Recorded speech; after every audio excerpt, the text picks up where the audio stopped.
almost bedtime here, and I haven't read this book myself, but it's the fairy doll and other tales from the doll's house. And so I'm just going to pick one. Almost started at the beginning, but then I was just flipping through it, and I've decided to read this story, the story of Holly and Ivy. So that's the one I'm going to read to you tonight. This is a story about wishing. It is also about a doll and a little girl. It begins with the doll. Her name, of course, was Holly. It could not have been anything else, for she was dressed for Christmas in a red dress and red shoes, though her petticoat and socks were green. She was 10 inches high and carefully jointed. She had real gold hair, brown glass eyes, and teeth like tiny china pearls.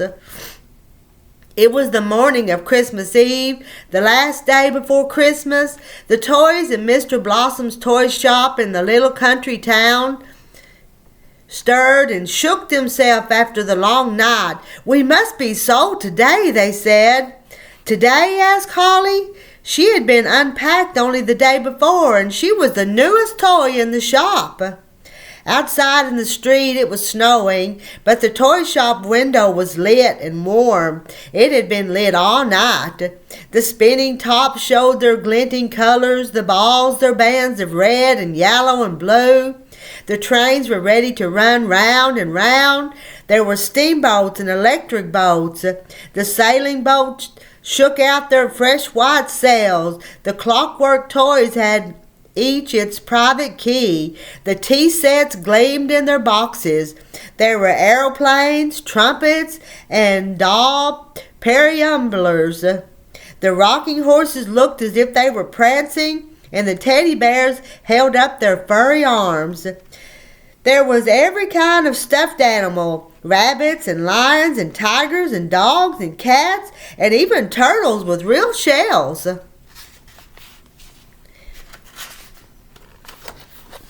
The dolls were on a long glass shelf decorated with tinsel, baby dolls and bride dolls with bridesmaid in every color, a boy doll in a kilt and another who was a sailor. One girl doll was holding her gloves, another had an umbrella. They were all beautiful, but none of them had been sold. "We must be sold today," said the dolls. "Today?" said Holly. Like the teddy bears, the dolls held out their arms. Toys, of course, think the opposite way you do. "We shall have a little boy or girl for Christmas," said the toys. "Will I?" asked Holly. "We shall have homes." "Will I?" asked Holly. The toys knew what homes were like from the broken dolls who came to the shop to be mended. There were warm fires and lights, said the dolls, rooms filled with lovely things. "We feel children's hands." "Bah, children's hands are rough," said the big toy owl who sat on a pretend branch below the dolls. "They are rough. They can squeeze." "I want to be squeezed," said the little elephant. "We never have felt a child's hand," said two baby hippopotamuses. They were made of gray velvet, and their pink velvet mouths were open as wide as the rest of them.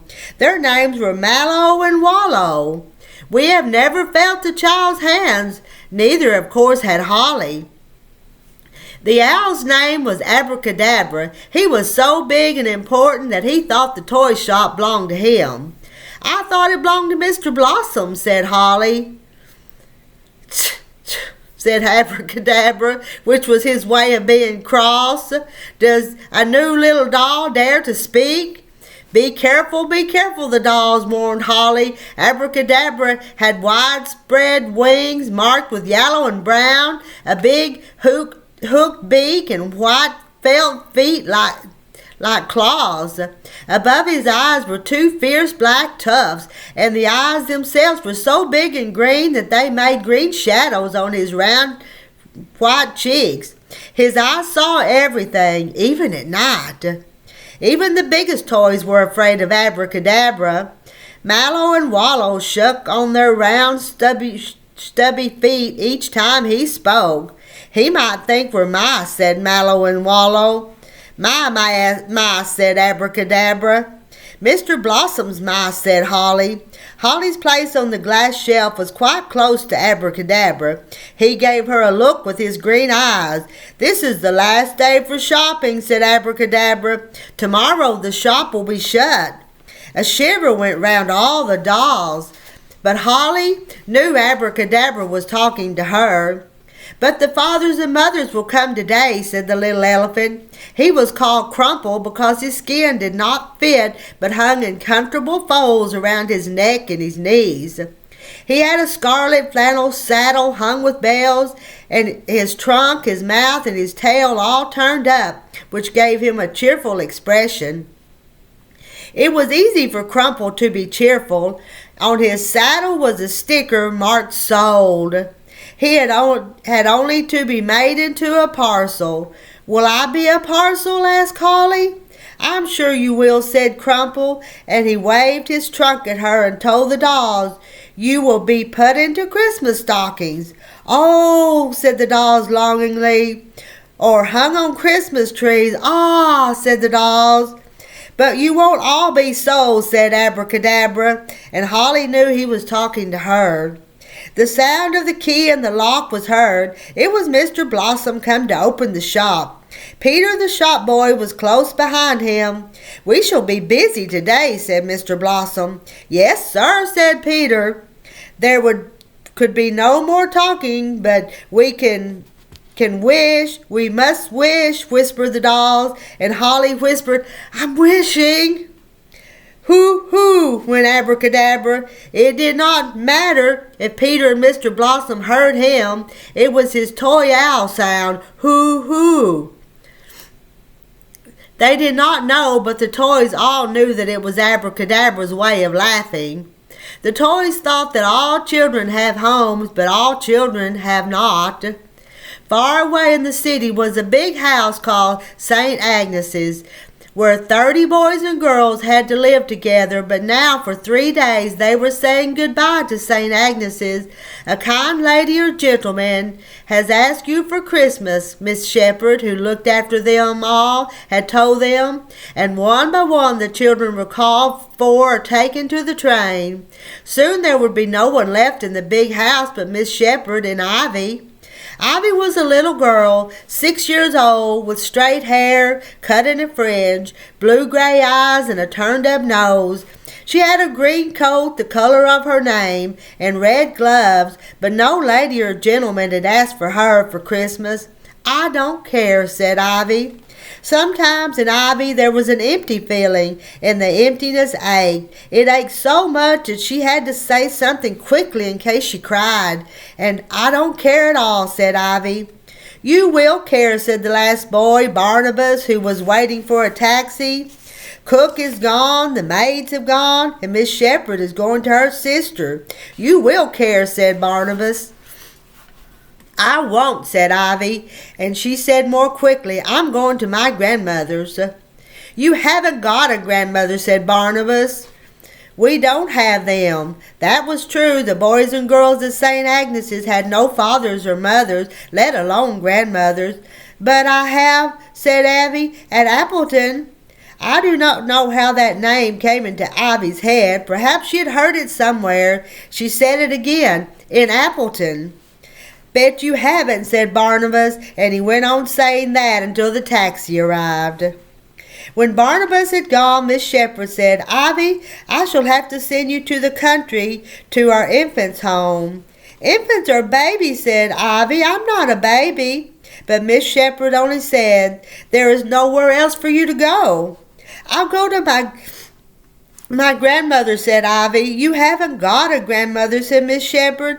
I'm sorry to send you to the infants' home, for there won't be much for you to see there or anyone to talk to, but I don't know what else to do with you. My sister has influenza, and I have to go to her and nurse her. I'll help you, said Ivy. You might catch it, said Miss Shepherd. That wouldn't do, and she took Ivy to the station and put her on the train. She put Ivy's suitcase in the rack and gave her a packet of sandwiches, an apple, a ticket, 2 shillings, and a parcel that was her Christmas present. On Ivy's coat she pinned a label with the address of the infant's home. "Be a good girl," said Miss Shepherd. When Miss Shepherd had gone, Ivy tore the label off and threw it out the window. "I'm going to my grandmother's," said Ivy. All day long people came in and out of the toy shop. Mr. Blossom and Peter were so busy they could hardly snatch a cup of tea. Crumple was made into a parcel and taken away. Teddy bears and sailing ships were brought out of the window. Dolls were lifted down from the shelf. The boy doll in the kilt and the doll with the gloves were sold, and baby dolls and brides. Holly held out her arms and smiled her China smile each time a little girl came to the window and looked, pressing her face against the glass. Holly asked, "Are you my Christmas girl?" Each time the shop door opened, she was sure it was for her.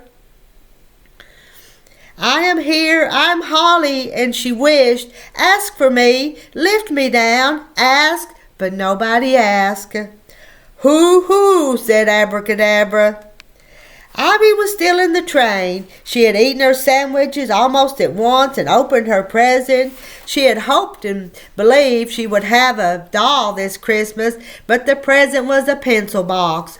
A doll would have filled up the emptiness, and now it ached so much that Ivy had to press her lips together tightly. "And my grandmother will give me a doll," she said out loud. "Will she, dear?" asked a lady sitting opposite, and the people in the carriage all looked at Ivy and smiled. "And where does your grandmother live?" asked a gentleman. "In Appleton," said Ivy. The lady nodded. "That will be 2 or 3 stations," she said. Then there isn't Appleton, thought Ivy. The lady got out, more people got in, and the train went on. Ivy grew sleepy watching the snowflakes fly past the window. The train seemed to be going very fast, and she leaned her head against the carriage cushions and shut her eyes. When she opened them, the train had stopped at a small station, and the people in her carriage were all getting out. The gentleman lifted her suitcase down from the rack. "APTN," said the notice board. Ivy could not read very well, but she knew A was for Appleton. Forgetting all about her suitcase and the pencil box, she jumped down from the train, slammed the carriage door behind her, and followed the crowd of people as they went through the station gate. The ticket collector had so many tickets he did not look at hers.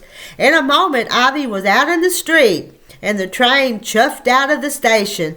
"I don't care," said Ivy. "This is where my grandmother lives." The country town looked pleasant and clean after the city. There were cobbled streets going up and down, and houses with gables overhanging the pavements and roofs jumbled together. Some of the houses had windows with many small panes. Some had doors with brass knockers. The paint was bright and the curtains clean. "I like where my grandmother lives," said Ivy.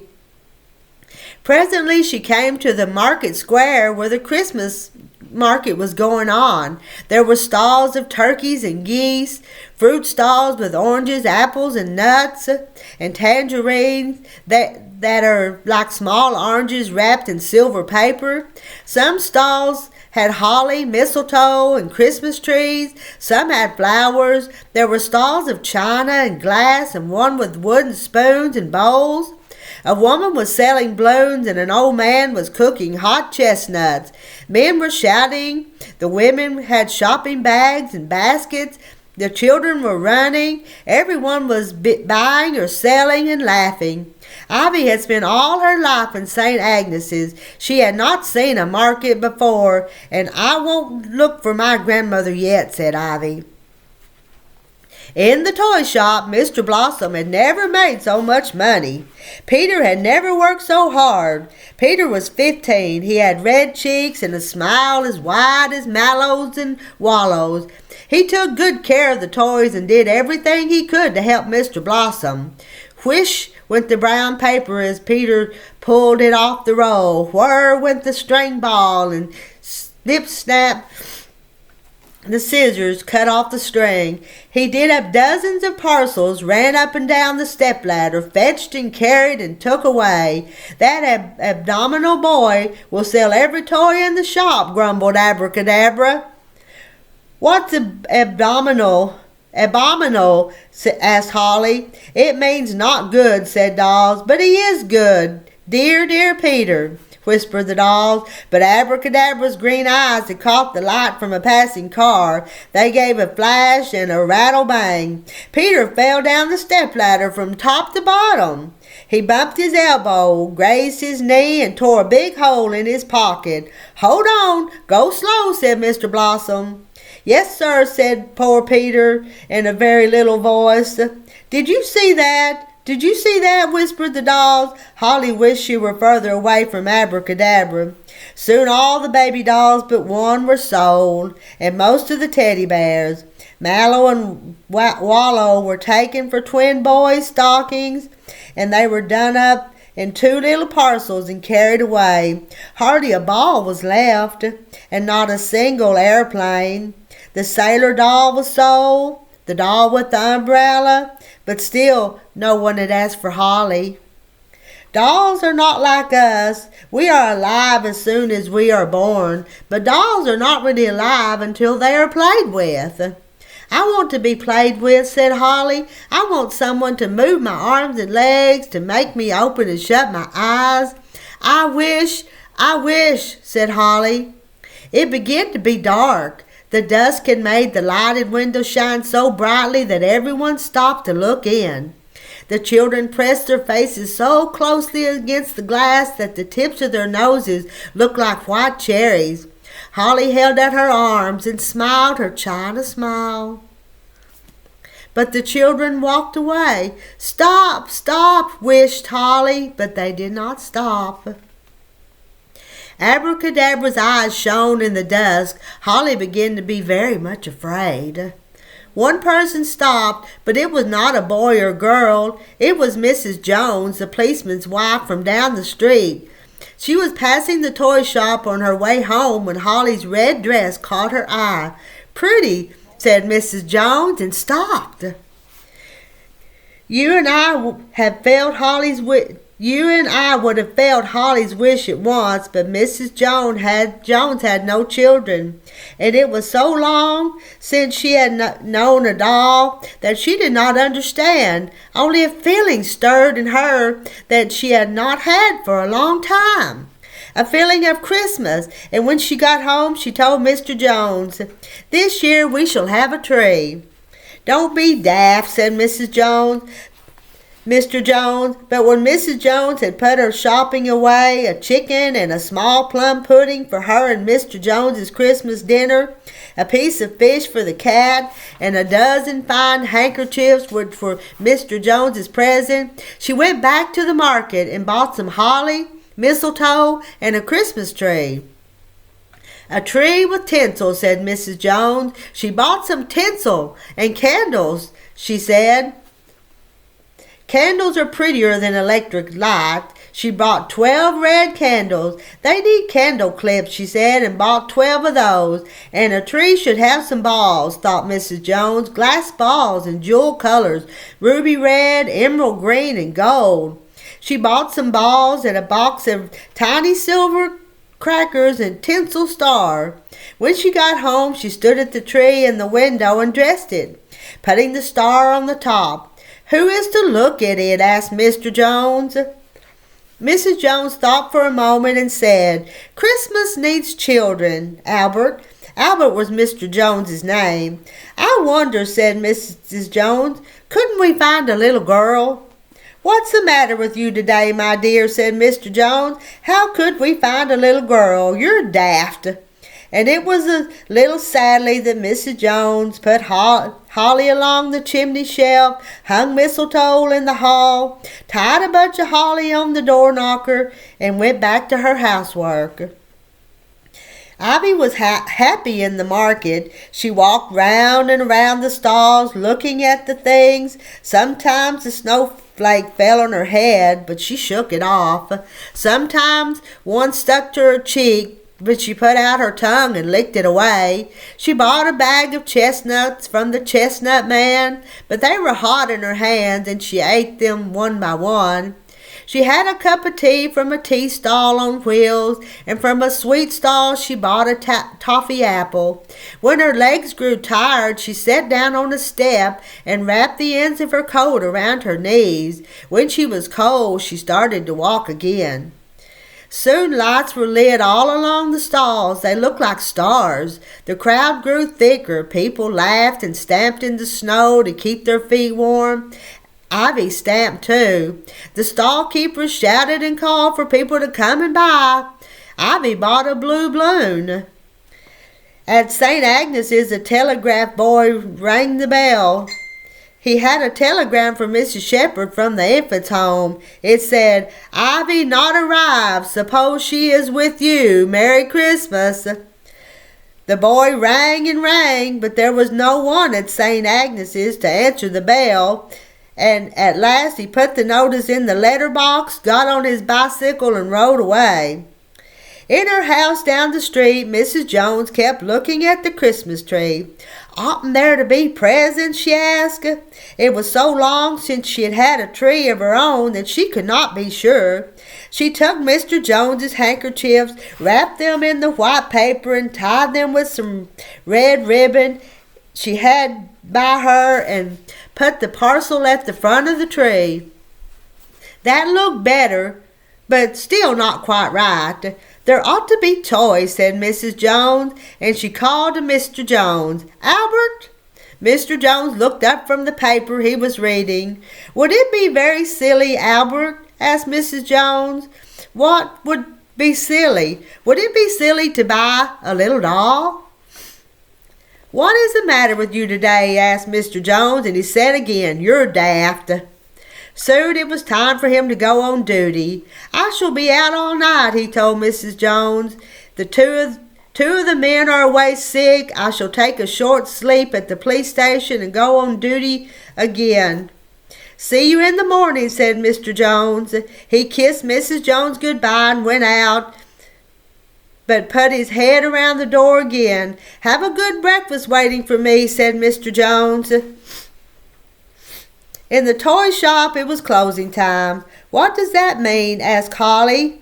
"That it's over," said Abracadabra. Over? Holly did not understand. Mr. Blossom pulled the blind down on the door and put up a notice. "Closed." "Closed? Hoo-hoo," said Abracadabra. Mr. Blossom was so tired he told Peter to tidy the shop. "And you can lock up. Can I trust you?" asked Mr. Blossom. "Yes, sir," said Peter. "Be careful of the key," said Mr. Blossom. "Yes, sir," said Peter proudly. It was the first time Mr. Blossom had trusted him with the key. "You have been a good boy," said Mr. Blossom as he was going. "You may choose any toy you like, except the expensive ones like air guns or electric trains. Yes, choose yourself a toy," said Mr. Blossom. "Good night." When Mr. Blossom had gone, "A toy," said Peter, and he asked, "What does he think I am, a bloomin' kid?" Peter swept up the bits of paper and string and straw and put them in the rubbish bin in the back of the shop. He was so tired he forgot to put the lid on the bin. Then he dusted the counter, but he was too tired to do any more, so he put on his overcoat to go home. He turned out the lights. It was no use lighting the window now that the shopping was over. Stepped outside and closed and locked the door. If he had waited a moment, he would have heard a stirring, a noise, tiny whimperings. "What about us? What about us?" It was the toys. "Go home and good riddance," said Abracadabra to Peter, but the toys cried, "Don't go, don't go." Peter heard nothing. He put the key in his jacket pocket to keep it quite safe and turned to run home. The key fell right straight through the torn pocket into the snow. It did not make a sound. "Hoo-hoo," said Abracadabra, and the snowflakes began to cover the key as Peter ran off. The market was over as well. The crowd had gone, the stalls were packing up, the last Christmas trees were being sold. Ivy had spent all her money. The blue balloon had burst, her legs ached with tiredness, and she shivered. Then the lights went out. There were only pools of yellow from the lamp post, with patches of darkness between. A bit of paper blew between Ivy's legs, making her jump. Suddenly the marketplace seemed large and strange. She would have liked to see Miss Shepherd. You might think that Ivy cried, but she was not that kind of little girl. Though the empty feeling ached inside her, she pressed her lips tightly together, then said, "It's time I looked for my grandmother," and started off to look. She walked up the cobbled streets between the houses. How cozy they seemed, with their lighted windows. Smoke was going up from every chimney. There were fires and beds and supper, said Ivy. Some of the houses had wreaths of holly on their front doors, paper chains, and garlands in their rooms, and in almost every window was a Christmas tree. When Ivy looked up, she could see children. In one house they were sitting around a table, eating. In another they were hanging stockings from the chimney shelf. In some they were doing up parcels. "But I must look for a house with a tree and no children," said Ivy. She knew there would be a tree. "Because my grandmother is expecting me," said Ivy. The toy shop was still and dark. "Thank goodness," said Abracadabra. "But people can't see us," said Holly. "Why should they see us?" asked Abracadabra. "It's over. People have all gone home. The children are going to bed." He sounded pleased. "There will be no more shopping," said Abracadabra, and the whisper rang around the toys. "No shopping? No shopping? Then we are the ones not sold," said a doll. There was a long silence. "I can be sold any time," said a bride doll at last. "Weddings are always." "I am in yellow with prim roses," said a bridesmaid. "I shall be sold in the spring." "I am in pink with roses," said another. "They will buy me in the summer." But Holly had a red dress for Christmas. What would be done with her? "You will be put back into stock," said Abracadabra. "Please, what is stock?" whispered Holly.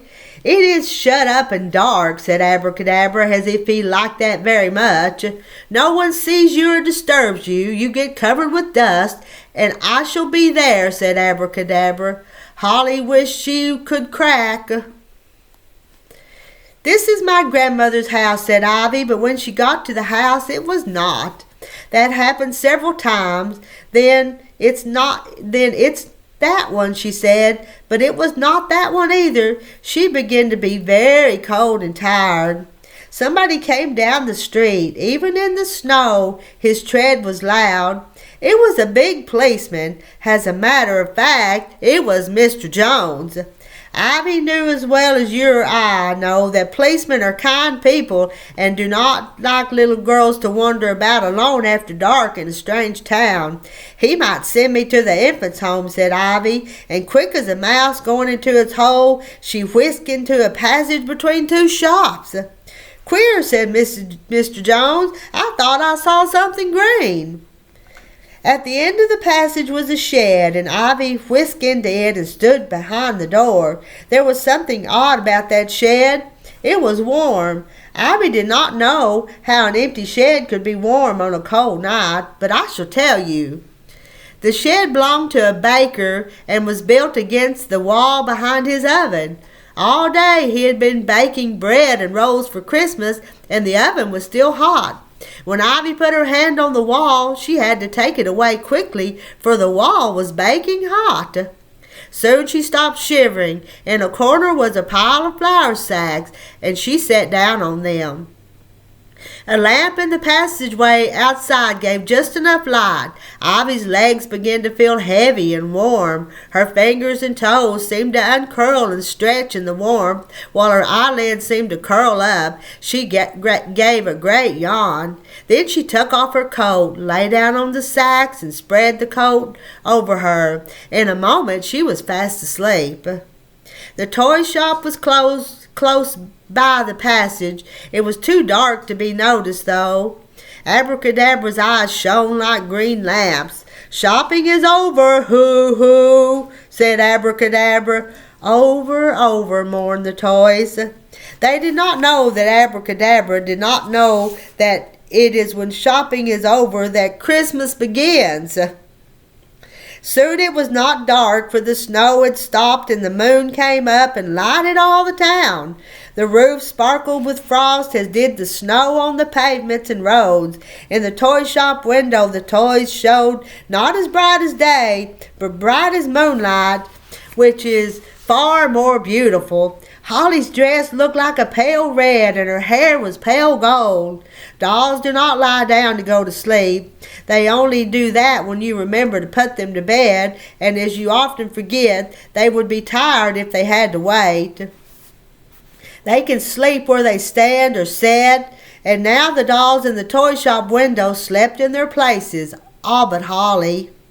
She could not go to sleep. She was a Christmas doll, and it was beginning to be Christmas. She could not know why, but she was excited. Then all at once, softly, bells began to ring.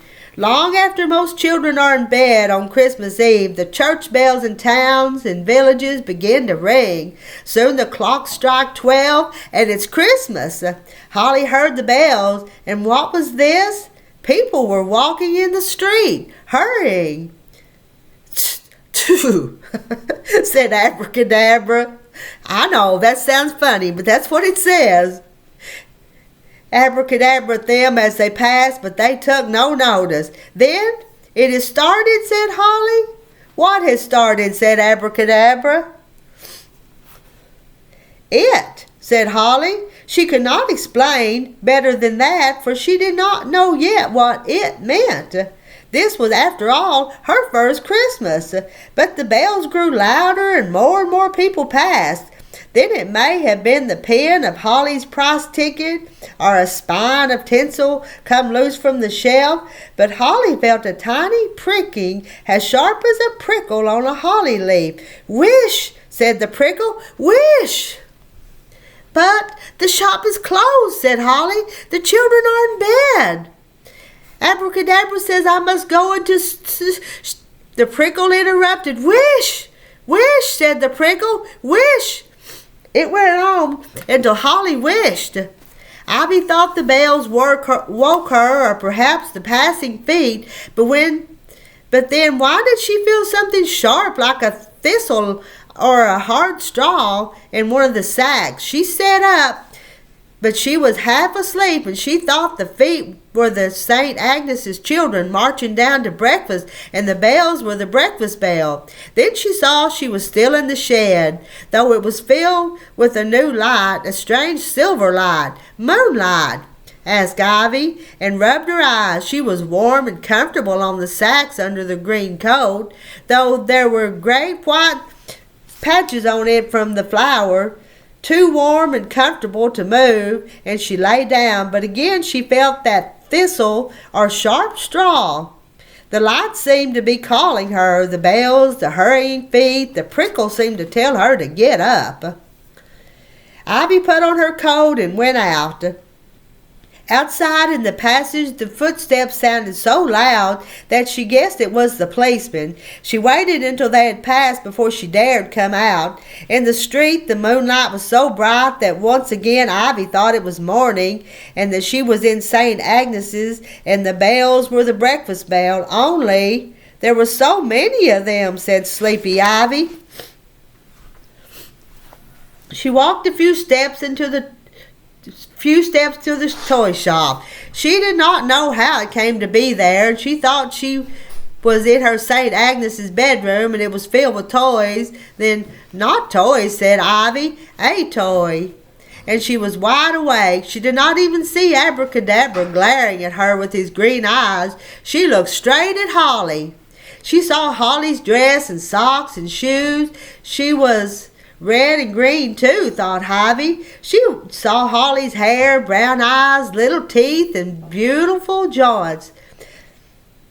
They were just what Ivy likes. And my Christmas doll, said Ivy. Holly saw Ivy's face pressed against the window as she had seen so many children's faces that day. But this one is different, said Holly. Ivy's hands in their woolen gloves held to the ledge where it said, Blossom, high-class toys and games.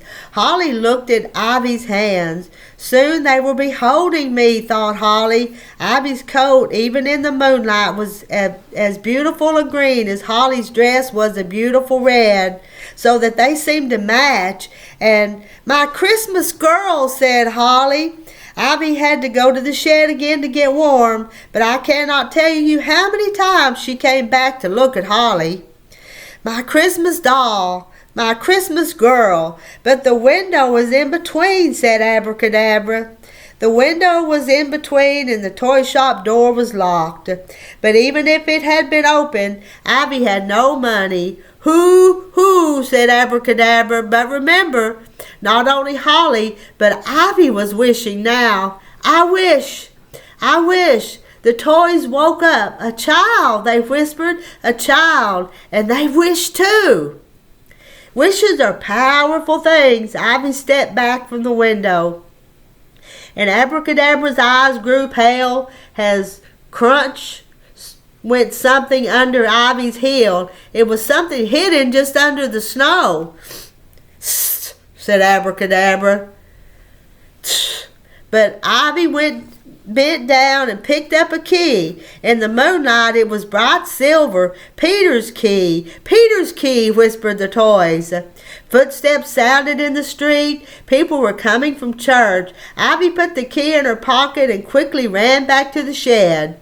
She had to wait a long time for the people to pass as they stopped to say Merry Christmas to one another, to give each other parcels, and Ivy sat down on the sacks to rest. Presently she gave... Lost my place. Presently she gave another great yawn. Presently she lay down and spread her coat over her. Presently she went to sleep. The toys had gone to sleep too. But I can't, said Holly. I must wait for my Christmas girl.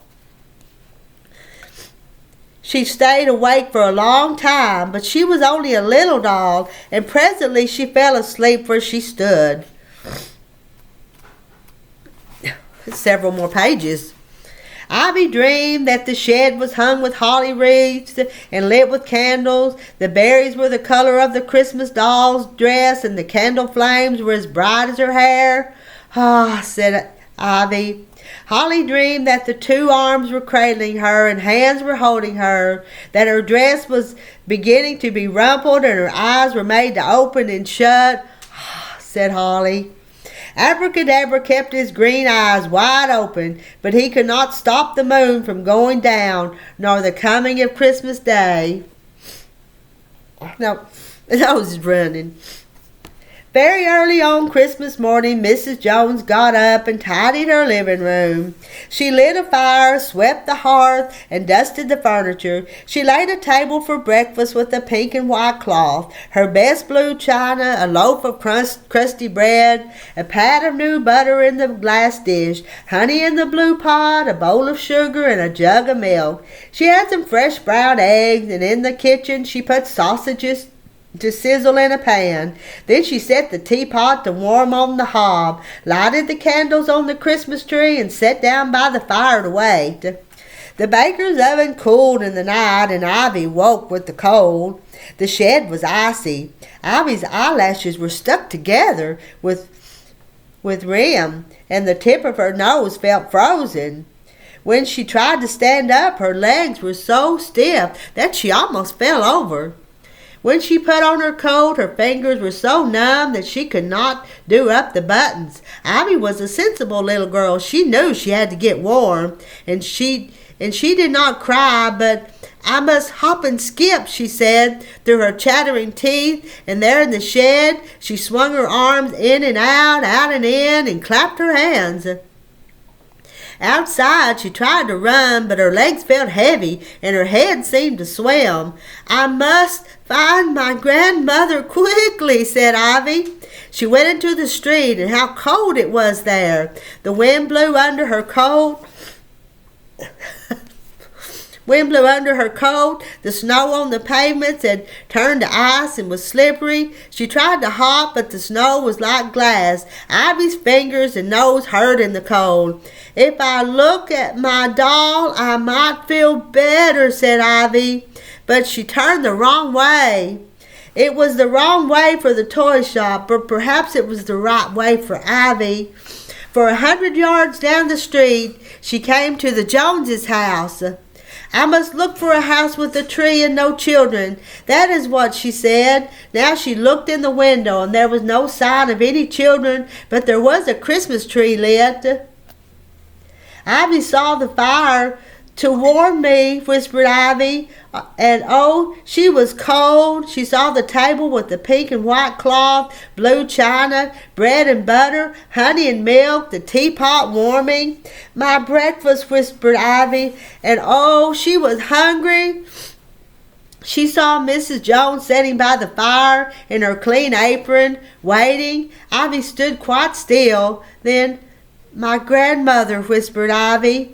Holly woke with a start. Oh, I've been asleep, said Holly in dismay. Oh, I must have missed my little Christmas girl. She won't be back, said Abracadabra. It's Christmas Day. She's playing with her new toys. I am her new toy, said Holly. Who, said Abracadabra. I am, said Holly, and she wished. I think her wish was bigger than Abracadabra, for when Ivy lifted her hand to Mrs. Jones's knocker, a prickle from the bunch of holly ran into her finger. Ow, said Ivy. The prickle was so sharp that she took her hand down. And first I must get my doll, said Ivy. If Ivy had stopped to think, she would have known she could not get that doll. How could she when the shop was locked and the window was in between? Besides, Holly was not Ivy's doll, and she had not even been sold. A wise person would have known this, but sometimes it's better to feel a prickle than to be wise. Hello, said Ivy to Holly through the toy shop window. Good morning. Holly could not say hello back, but she could wish Ivy good morning with a doll's wish. In the daylight, Holly was even more beautiful than she had been by moonlight. Ivy was even dearer. A little girl, sneered Abracadabra. There are hundreds of little girls. Not for me, said Holly. A little doll, sneered Abracadabra. There are hundreds of little dolls, and if Ivy could have heard him through the window, she would have said, not for me. Ivy gazed at Holly through the window. She gazed so hard that she did not hear footsteps coming down the street. Heavy steps, and light ones, and a queer shuffling sound. The heavy steps were Mr. Jones's, the light ones were Peter's, and the snuffling sound was Peter trying not to cry. I put it in my pocket, Peter was saying. I forgot my pocket was torn. Oh, what shall I do? What shall I do? Said Peter. Mr. Jones patted his shoulder and asked, what sort of key was it now? A key? Ivy turned around. She saw Mr. Jones and jumped. Then she made herself as small as she could against the window. A big iron key, but it looked like silver, said Peter. He and Mr. Jones began to look along the pavement. It looked like silver. Ivy could feel the edges of the key in her pocket. But if I go away softly, the policeman won't notice me, thought Ivy. Mr. Blossom trusted me, said Peter. His wide smile was gone and his face looked quite pale. I don't like boys, thought Ivy, but Peter was saying he trusted me. He'll never trust me again. And though Peter was a big boy, when he said that, he looked as if he really might burst into tears. A boy cry? Asked Ivy. She had never seen Barnabas cry. I didn't know boys could, thought Ivy. The toys had all wakened up again. Poor Peter, and the whisper ran round. Wish Peter may find the key. Wish. For that careless boy, said Abracadabra, why, he might have gotten us all stolen. Peter was saying that himself. A thief might have picked it up, he said. It wasn't a thief, it was me, said Ivy, and put her hand in her pocket and pulled out the key. So you needn't cry, said Ivy to Peter.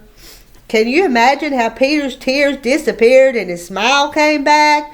Cry? Who'd cry? Said Peter scornfully, and Ivy thought it was better not to say you. Mr. Jones put the key in the lock and it fitted. I suppose I'd better go in, said Peter, and see if everything's all right.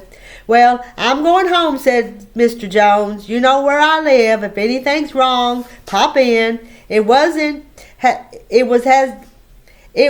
he turned to go home that Mr. Jones saw Ivy. So there was something green, said Mr. Jones. Ivy knew how she must look, her coat and her hair. Her socks and her shoes were dusted with flour from the sacks. She had not been able to comb her hair because she had no comb. Her face had smears across it from the toffee apple. And I think you're lost, said Mr. Jones. His voice was so kind that the empty feeling ached in Ivy. It felt so empty that her mouth began to tremble. She could not shut her lips, but I'm not lost, said Ivy. I'm going to my grandmother. I see, said Mr. Jones. He looked at Ivy again. Where does your grandmother live? Asked Mr. Jones. Here, said Ivy. Show me, said Mr. Jones, and held out his hand. Ivy took his hand and led him down the street to the Joneses' house. This is my grandmother, said Ivy. Mr. Jones seemed rather surprised. Are you sure? Asked Mr. Jones.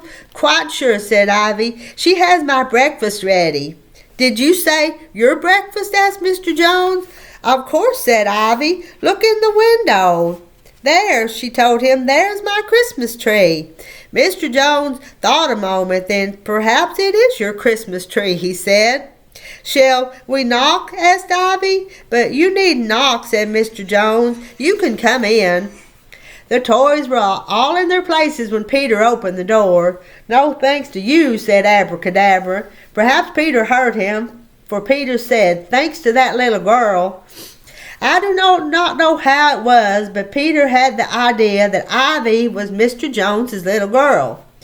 He was kind to me, said Peter, and so was she. Peter was very grateful. And what can I do for them? He asked. Then, I know, said Peter. Mr. Blossom had told him to take any toy, and I'll take her a doll, said Peter. I can slip it into their house easy without saying a word. But what doll would she like? Asked Peter. A bride doll, said Abracadabra with gleam in his eyes. A bride doll was standing in the corner, and Peter went to pick her up, but she must have put his hand on the pin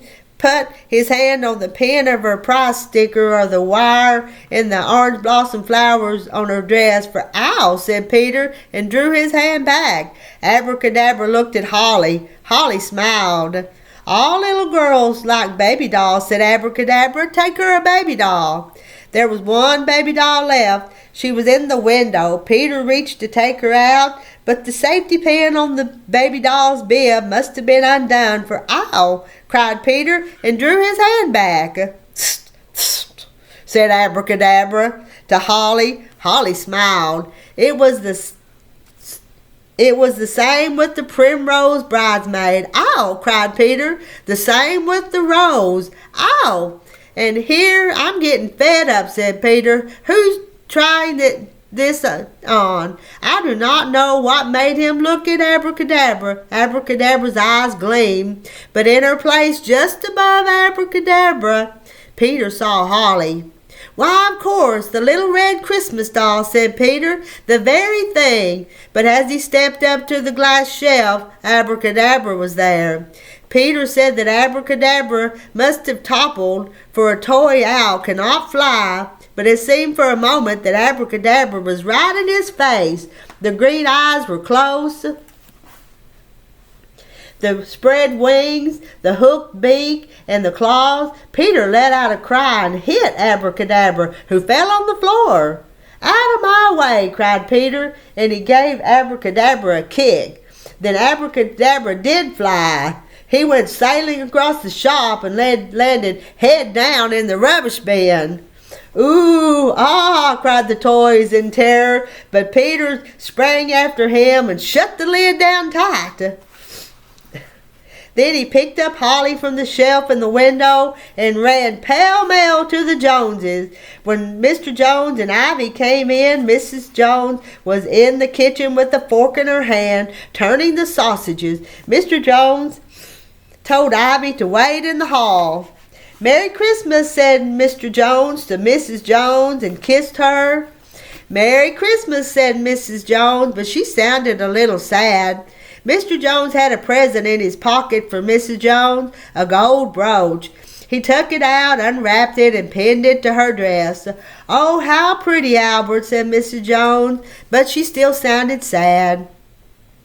"I have another Christmas present for you," said Mr. Jones, and laughed. "It has 2 legs," said Mr. Jones. "2 legs?" asked Mrs. Jones, and Mr. Jones laughed again. "It can walk and talk," said Mr. Jones, and laughed still more, and then he brought Ivy in. When Mrs. Jones saw Ivy, she did not laugh for a moment. She stood still, and then she dropped the fork and knelt down on the floor and put her hands on Ivy's shoulders. "Oh, Albert," said Mrs. Jones. "Albert?" She looked at Ivy for a long time, and tears came into her eyes and rolled down her cheeks. Ivy, with her glove, wiped the tears away with the emptiness went out of Ivy and never came back. "Dearie me," said Mrs. Jones, getting to her feet. "What am I thinking of? You must have a hot bath at once." "Breakfast first," said Mr. Jones, and Ivy asked, "Couldn't I see my Christmas tree?" Mrs. Jones's living room was as bright and clean as it had looked through the window. The fire was warm on Ivy's legs. The table was close to her now, and in the window was the tree, with the star on top, whispered Ivy. "But why, oh why," Mrs. Jones was saying to Mr. Jones outside the door, "why didn't I buy that little doll?" "And the shops are shut," whispered Mr. Jones. "We shall have to explain." Ivy did not hear them. "Red candles," she was whispering, "silver crackers, glass balls." "Well, I'll be danged," said Mr. Jones, for at the foot of the tree, by the parcel of handkerchiefs, stood Holly. Though Mrs. Jones was a little young to be a grandmother, she and Mr. Jones adopted Ivy, which means they took her as their own, and of course Holly as well. Miss Shepherd came to visit them and arranged this. "Please tell Barnabas," said Ivy. Mrs. Jones made Ivy a green dress like Holly's red one, but with a red petticoat and red socks. She made Holly a red coat like Ivy's green one, and knitted her a pair of tiny green woolen gloves so that they matched when they went out. They passed the toy shop often, but there is no Abracadabra. "Where is the owl?" Mr. Blossom had asked when the shop opened again, and Peter had to say, "I put him in the rubbish bin." "Good gracious me," said Mr. Blossom. "Get him out at once." But when they lifted the lid, Abracadabra was not there. "Sir, the dustman must have taken him away," said Peter, standing up stiff and straight. "I do not know if that was true, but Abracadabra was never seen again." "Never seen again," said the toys. They sounded happy. Never seen again. And long, long afterwards in the toy shop they told tales of Abracadabra. Sometimes Holly and Ivy met Crumple, who waves his trunk at them. Once when they saw Mallow and Wallow out on a windowsill. They often see Peter and Mr. Blossom. In spite of Abracadabra's disappearance, Mr. Blossom trusts Peter. "But if you had not found the key," said Peter to Ivy. "If I had not come to look at Holly," says Ivy. "If I had not gone to Mr. Jones's," said Peter. "If Mrs. Jones had not bought the Christmas tree." But it goes further back than that. "If Ivy had not slept in the shed, if the baker had not lit his oven, if Ivy had not got out of the train, if Barnabas had not laughed at Ivy, if Holly, if I had not wished," said Holly. I told you it was a story about wishing. And that was the story of Holly and Ivy by Rumer Godden. That was a good story. See y'all later. Bye. Good night.